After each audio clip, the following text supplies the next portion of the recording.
you're older, a boomer like me, when you hear about pornography, you probably think of men in what we used to call dirty magazines.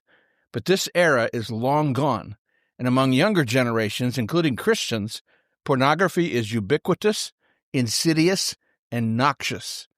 Hi, I'm Rex Rogers, and this is episode number 243 of Discerning What is Best, a podcast applying unchanging biblical principles in a rapidly changing world and a Christian worldview to current issues and everyday life. There are a few topics that I do not like to think, research, write, or speak about. Among these topics are LGBTQ+ and pornography. For want of a more sophisticated way of explaining my feelings, these topics are too icky, too disturbing for me, too much of a yuck factor. Both these topics, in different ways, stem from sexual perversion.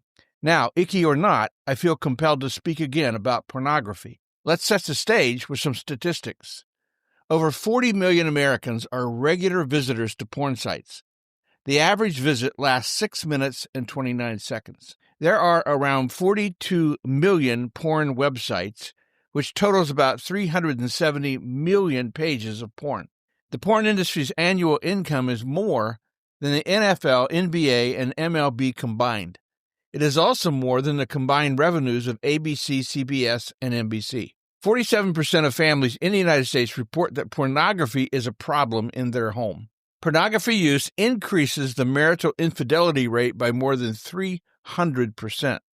11 is the average age that a child is first exposed to porn, and 94% of children will see porn by the age of 14. 56% of American divorces involve one party having an obsessive interest in pornographic websites. A 2013 article in Extreme Tech magazine estimated that 30% of the Internet's data usage was for porn. This is a multi-billion-dollar business worldwide. What about those who self-identify as Christians? Beyond the Porn Phenomenon, published 2024 by the Barna Group, provides the most current data we have about Christians and porn use compared to the rest of the United States. According to this study, 61% of the general population, that's age 13 and up, watches porn compared to 54% of practicing Christians. 75% of Christian men view pornography, compared to 78% of the general population. 40% of Christian women view pornography, compared to 44% of the general population.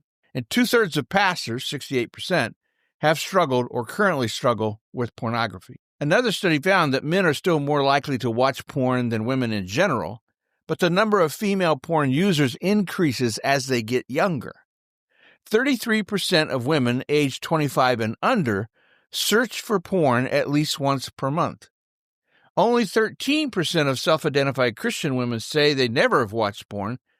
87% of Christian women have watched porn. Of these women watching porn, 88% attend church regularly, 81% pray regularly, and 72% read the Bible regularly. Only 6.7% of respondents had heard female porn ever discussed in a sermon. Now, women are not immune to porn. The old dichotomy that men are visually stimulated and women are relationally stimulated is less than helpful when it comes to pornography use. Now, I haven't bothered to define pornography. Reason is, it's like Supreme Court Justice Potter Stewart's famous quote on obscenity from the 1964 case Jacob Ellis versus Ohio, in which he noted, "I know it when I see it." He used this phrase to explain that while he couldn't precisely define hardcore pornography, he recognized it when he encountered it. I'm assuming the same thing here. You know what pornography is. The Bible doesn't mention pornography directly, but condemns the lust, sexual immorality, porneia, and objectification it involves, emphasizing sex within marriage.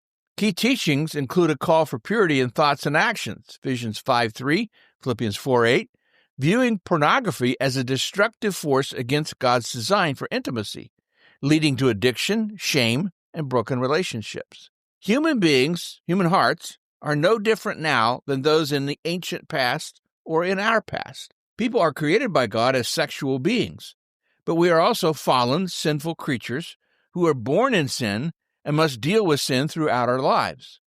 What's different today from the past Even our past, if like me you're an older baby boomer, is that the internet, first widely available in the mid-1990s, and the smartphone, first released on the market in just 2007, puts pornography in our hands instantaneously, a lot of it for free. I mentioned what we used to call dirty magazines, Playboy and the like, that featured unclothed women. When I was a kid, the only way men accessed porn was to buy these magazines at newsstands, hide them in brown paper bags from the women in their lives, and sneak peek. I know this not because I did this, but I certainly saw friends do it. Now, on one's laptop or on the smartphone in your hand, you can instantly access for free one of those 42 million plus pornography websites. This is what I mean about ubiquitous. Porn is everywhere. As of the mid-2010s, that's just 10 years ago, the modern era of independent, creator-driven adult content subscription sites began. Adult content creators may be anyone who is willing to post licentious media of themselves. Maybe your neighbors, or actresses who discover they can make more money posting than acting, or individuals who develop a brand presence like golf or swimsuit or something like that, seeking a following for their niche content that morphs over to paywalled adult content. Adult content sites offer content creators a platform that they do not have to build and maintain. Allows them to create accounts, post their pictures and videos, use paywalls, and set their own fees, requiring viewer customers to purchase subscriptions for access to certain levels or kinds of content. Then the websites return to the content creators as much as 80% of the revenues.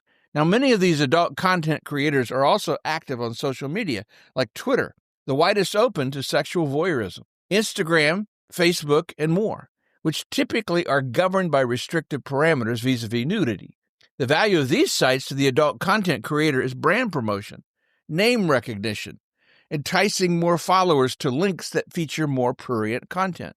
Remember this, porn is not just on the worst sites, such that if you avoid these sites, you're in the clear. No, adult content creators or their teams are continuously trolling on otherwise harmless sites. They use what in business is called a marketing funnel, meaning many might be engaged at the top end and fewer take the next step, fewer still take the next step in the funnel, but a certain percentage get all the way to the paywall sites and subscribe. Now, I have not visited adult content websites, but I know how they work. A typical marketing funnel involves awareness. For example, you see an Instagram post featuring a person you find attractive. Then the next step, interest. You check their advertised website. And then the next step, decision. You buy a subscription, say $15 a month, giving you access to that person wearing less clothing or engaging in specific sexually enticing activity.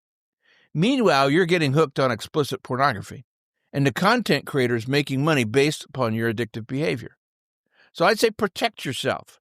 I've twice stopped using social media platforms that kept exposing me to enticements, trolling, to pornography. I got out because the social media platform was more of a threat than a help to me.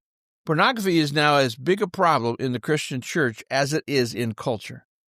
The Bible warns against being mastered by anything, calling for freedom from damaging behavior, 1 Corinthians 6:12, and telling us that no temptation has overtaken you that is not common to man.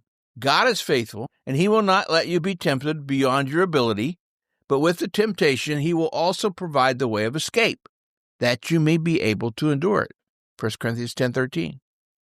There is no temptation and no addiction more powerful than the Holy Spirit of God. Well, we'll see you again soon. This podcast is about discerning what is best. If you find this thought-provoking and helpful, follow us on your favorite podcast platform. And for more Christian commentary, see my website, REXM as in Martin, it's rexmrogers.com, or check my YouTube channel at Dr. Rex Rogers. And remember, it is for freedom that Christ has set us free. Stand firm.